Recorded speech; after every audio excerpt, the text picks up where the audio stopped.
Alors bonjour à tous. Quelle joie et quel honneur, enfin, d'accueillir Mme Myers dans l'enceinte de notre polyvalente. Mme Myers, au nom du personnel de notre école et de tous les élèves, permettez-moi de vous souhaiter la plus chaleureuse bienvenue. Merci.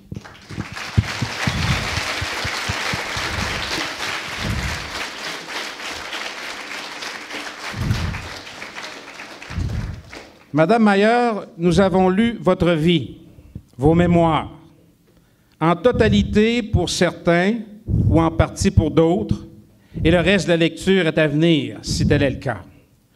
Nous vous connaissons par vos écrits, par l'histoire de la jeune Muguette Spicer, âgée de 10 ans, et de sa famille, qui tente de trouver un abri sûr durant la guerre, qui doit vivre dans la clandestinité.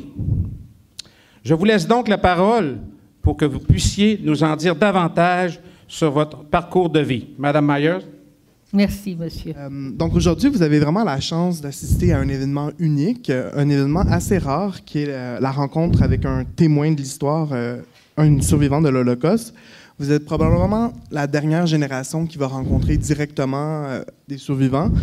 C'est quelque chose que les autres générations n'auront pas la chance, donc c'est vraiment important d'écouter. Donc c'est ça, aujourd'hui, Muguette va vous raconter l'histoire que les livres d'histoire ne racontent pas, celle d'une toute petite fille dans le contexte de l'Holocauste. Muguette est ce qu'on appelle un enfant caché. Donc un enfant caché, c'est un survivant qui, enfant, a dû se cacher physiquement, mais également son identité afin d'échapper à l'arrestation, la déportation et l'assassinat durant l'Holocauste. Donc, c'est pas seulement être caché physiquement, c'est aussi cacher son identité, la notion d'identité de sa religion. Donc, pour commencer, je vais juste faire une petite définition vite de l'Holocauste. Donc, l'Holocauste, c'est la persécution systématique et l'assassinat d'environ 6 millions de Juifs par l'Allemagne nazie et ses collaborateurs. C'est important de parler des collaborateurs de la collaboration. Et on dit que l'Holocauste est entre 1933 et 1945. Donc, 1933, c'est l'année où Adolf Hitler obtient le pouvoir en Allemagne. Les premières mesures discriminatoires sont mises en place. Les premiers camps sont construits. Et 1945, c'est la fin de la Deuxième Guerre mondiale, mais c'est aussi une date à prendre avec des pincettes parce que pour les personnes juives qui ont survécu, tout ne s'est pas réglé automatiquement avec la fin de la guerre. Ils ont dû reconstruire leur vie. Certains ont dû immigrer, comme au Canada ou aux États-Unis, pour refaire leur vie. Donc, et aussi, c'est important de mentionner qu'en plus des Juifs, il y a des centaines de milliers de personnes qui ont été discriminées sur leurs différences, persécutées en raison de leurs différences. Donc, il y a les Roms et les Sinti, qu'on appelle aussi les Tziganes, les opposants politiques, les témoins de Jéhovah, les personnes présentant un handicap physique et ou mental, les homosexuels et les opposants religieux au nazisme. Donc, je vais commencer par poser tout de suite mes questions à Muguette. Ça, c'est la page couverture de son livre. Et je vais demander à Muguette de nous parler un peu de ses origines et de sa famille. D'accord. Voilà. Mes parents sont d'origine polonaise. Maman est née à Varsovie, mon père est né à Kielce. Ils se connaissaient tous les deux parce que la famille de mon père a émigré de Kielce à Varsovie. Alors, ils se connaissaient depuis longtemps. Et puis, bon, on n'avait pas... Comme ça, ils sortaient ensemble. Un jour qu'ils sont sortis, il y a deux énergumènes qui ont couru vers mon père et qui lui ont ouvert le front avec une bouteille cassée. Maman a commencé à crier, à appeler et puis naturellement, ils se sont sauvés. Et alors, la police est arrivée, mais au lieu de courir après les deux gars, ils ont emmené mon père et ma mère en prison. Alors, ils ont passé une nuit et ils sont rentrés. Maintenant, il y a un dicton en Pologne qui dit « heureux comme Dieu en France ». Alors, ils ont pensé que c'était une bonne chose et ils ont quitté la Pologne pour arriver à Paris, où ils ont vécu, où mon frère et moi sommes nés. Elle m'a ramenée dans un petit village qui s'appelle Chanlot. C'est un petit village dans l'Yonne.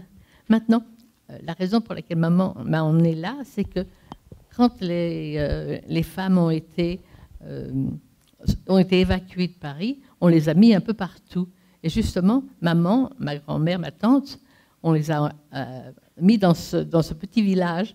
C'est un petit village, 150 habitants, qui avait une borne kilométrique à l'entrée, une borne à la sortie. Et ils avaient mis maman, ma tante et moi dans une belle maison qui appartenait à un capitaine au long cours. Mais M. Bézine était...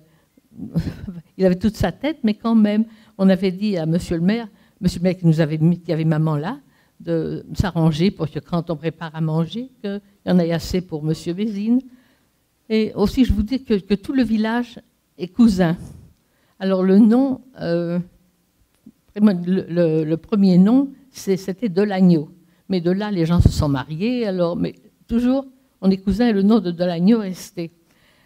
Alors, alors on a mis maman. Il y avait aussi une autre famille là qui avait été mise dans cette grande maison. Et maman, la maison était un peu négligée. Le vieux capitaine, il ne faisait pas beaucoup de ménage. Alors maman a dit à l'autre dame, elle dit, venez, on va faire le ménage. Alors elles ont commencé par la cuisine. Elles ont ouvert les placards, elles ont trouvé un coffre. Alors ils ont ouvert le coffre et dedans, il y avait de l'argent, il y avait des bijoux, il y avait toutes sortes de choses que le capitaine Voloncourt avait ramenées de ses voyages. Alors l'autre dame, elle dit à maman, nous sommes riches.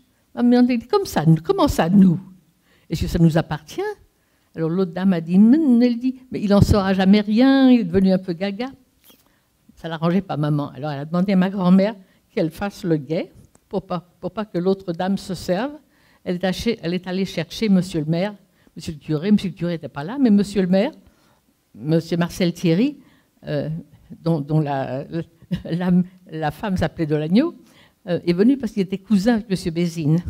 Alors monsieur le maire est venu, il a emmené le coffre chez lui puisque ça appartenait à la famille.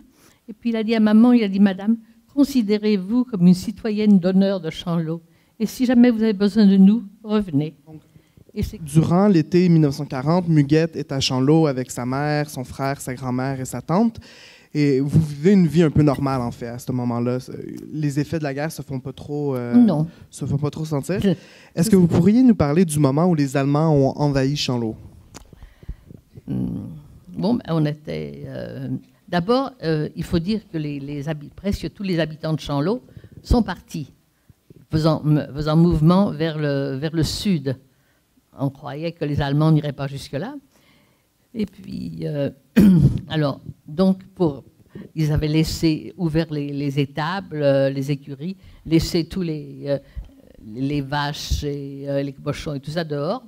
Et ils sont partis. Alors, nous, on est restés. On peut aller nulle part, on n'a pas de moyen de transport, on est resté donc là à la maison. Et puis, je ne sais pas pourquoi on n'allait pas à l'école ce jour-là. J'étais à la fenêtre, et puis tout d'un coup, j'ai vu qu'il venait du haut de Chanlot, parce que la route de Paris, c'est du haut de Chanlot. Il descendait en pente. Alors, il y avait d'abord des motocyclistes, et puis ensuite, il y a eu un tank qui descendait avec un monsieur, ça devait être je sais pas, un lieutenant ou en tout cas un soldat allemand, qui était sorti de la tourette avec un fusil mitrailleuse et puis qui faisait comme ça, revolver en droite et gauche.